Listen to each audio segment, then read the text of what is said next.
This quote by Thomas Edison said, "When you feel you've exhausted all options, remember this, you haven't." I love that. That's the power of one more. Power of one more. And so I have lived this book in my life. Like I have lived this mindset, and it has changed my life because I've always been just one step away, one habit away, one mindset away from this amazing life that I'm grateful and blessed to live. Well, that's the truth, right? You're right. And I think the great lie in life is that, some scriptures say, well, where there's no vision, the people will perish. Whatever your scriptures are. Really, do you have no vision? If you ask the average person, you want to be happy or sad, what's your vision? They'd say, I want to be happy.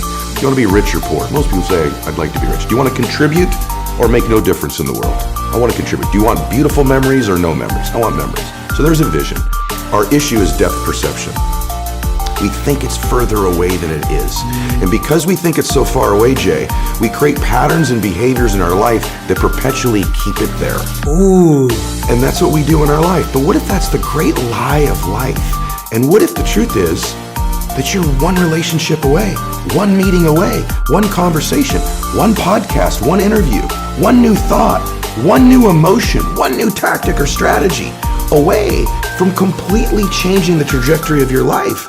And everyone that you and I know that we both work with, that we're blessed to work with in our lives, the truth is it was one decision, one meeting, one extra rep, one more phone call, one thing they did that changed their trajectory. Then the question then becomes, how do I do it? And so the strategies are in the book, but conceptually, that's 100% how you change your life. Yeah, and you're so right. I was thinking about this morning. Last year I had a double hernia surgery on the front. Like, so I couldn't walk for about a month. And when I say I couldn't walk, I mean like I literally couldn't move. Oh my gosh. It was like I felt like I was teaching myself to walk again. Like that's how it felt. It's really interesting what you just said about how we perpetually push it far away. I would wake up every morning and my mind or my initial mindset was like, it will be gone today. Yeah. It must have gone today. Like today it will be fully healed. I'll be fine today. And I would wake up and I wouldn't be. And I would feel like healing was so far away. Yes. It would be like 80% away that I was missing out on the 1% change since yesterday. You got it. Since yesterday, I made a 1% change. I wasn't feeling the same pain in my nerves.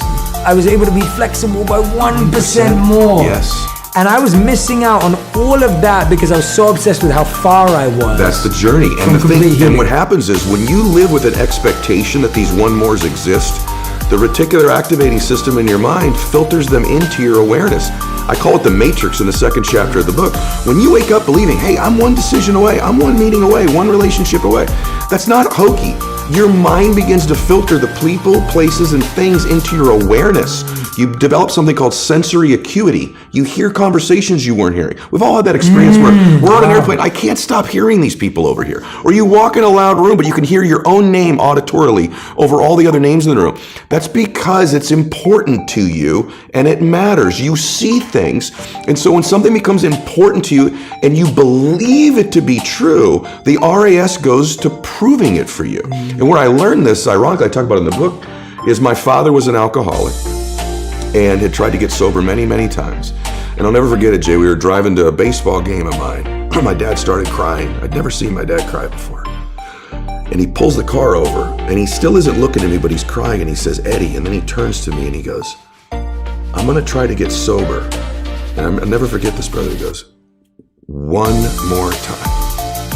And I said, really, Daddy? He goes, I'm gonna give it one more try. And I said to him, I said, why would this be any different this time? And he said, never said this to me before. He goes, because I love you and you deserve a father you can be proud of. And you can't be proud of me right now. And I think every great thing we do in life is one away, but it's also born from love. To talk about your book, when you love people or you love something so deeply, if that love is greater than what the obstacles might be, now you got a shot to do it.